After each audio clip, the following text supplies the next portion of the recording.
चीज जो बेहद इंपॉर्टेंट है, मैं आप सभी का ध्यान उस तरफ खींचना चाहती हूँ। 2014 में सरकार एनडीए द्वारा बनाई जाती है।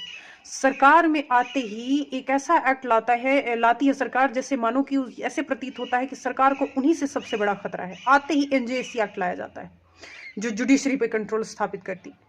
ये सब कुछ चल रहा था। इसके बाद 2016 का डेमोनेटाइजेशन आता है। किस नाम पे? टेररिज्म और टेरर फंडिंग को रोकने के लिए। लेकिन आरबीआई का डाटा बताता है कि कंप्लीटली फेल्योर रहा। जीएसटी आती है, जो प्रीवियस गवर्नमेंट ने करने की कोशिश की, नहीं कर पाई जिस भी रीजन से, वो ये करते हैं।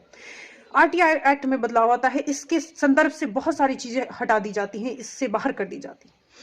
2019 का दौर आता है, जिस वक्त सीए एनआरसी का पूरा तांडव पूरे देश में रचा जाता है। आज तक ना उसका रूल बन पाया, ना रेगुलेशंस बन पाए, ना उसकी इफेक्टिबिलिटी है। ये होता है। ये चल ही रहा था 2019 का तांडव। उसी वक्त 2018 में सुप्रीम कोर्ट का एक जजमेंट आया, जो SC ST एक्ट, जो एट्रोसिटीज एक्ट है, उसमें लेकर कुछ बदलाव और गाइडलाइन सुप्रीम कोर्ट की आती है। देश में ऐसा बवाल मचा कि उसको लेकर फिर से सरकार अमेंड कर देती है। इसके साथ साथ आगे बढ़िए तो फार्म लॉज आते हैं, जो कि डिक्टेटरशिप को स्टैब्लिश करने के लिए माना गया। इसके साथ ही डाटा प्रोटेक्शन बिल्स आते हैं, जो बिल भी उस तरह की नहीं है जैसा सोचा जा रहा है। आधार बिल को सरकार जो है मनी बिल के तौर पे पेश करती है, जिसकी सुनवाई होती है केएस पुट्टास्वामी जजमेंट में, और प्राइवेसी का मुद्दा उठता है। इसके साथ साथ अगर देखें तो ये इलेक्शन कमीशन के कमिश्नर का अपॉइंटमेंट में सरकार को गाइडलाइन सुप्रीम कोर्ट ने दे रखा था, मगर उसको भी बदलने के लिए सरकार एक्ट लेकर आती है, बदल देती है। पोस्ट ऑफिस एक्ट इस वक्त आया हुआ है, जो कि पोस्ट ऑफिस बिल कोर्ट में इंट्रोड्यूस हुआ है, माफ कीजिएगा, संसद में इंट्रोड्यूस हुआ है, जो कि ये बात बताता है किस तरीके से सरकार हम सब पे एक नजर रखना चाहती है, या इसके नुमाइंदे जो भी हो सकते हैं।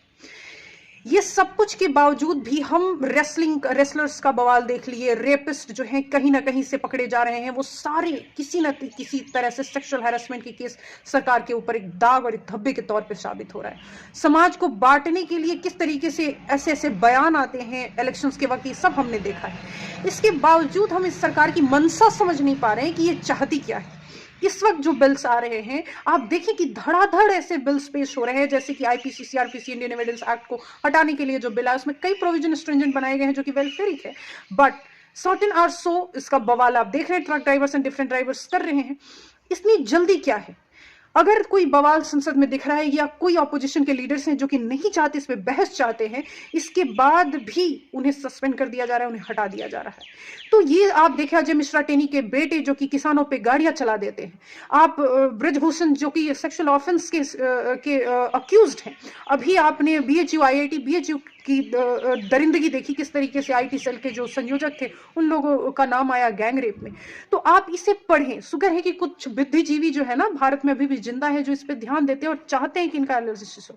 तो आप सभी से भी गुजारिश है कि आप इस पे ध्यान दें, क्योंकि डिक्टेटरशिप और फांसीवाद की शुरुआत भी ऐसे ही होता है, सारे कानूनों को, सब अधिकारों को अपने हाथ में लेकर। तो आप इस पे ध्यान दें। शुक्रिया।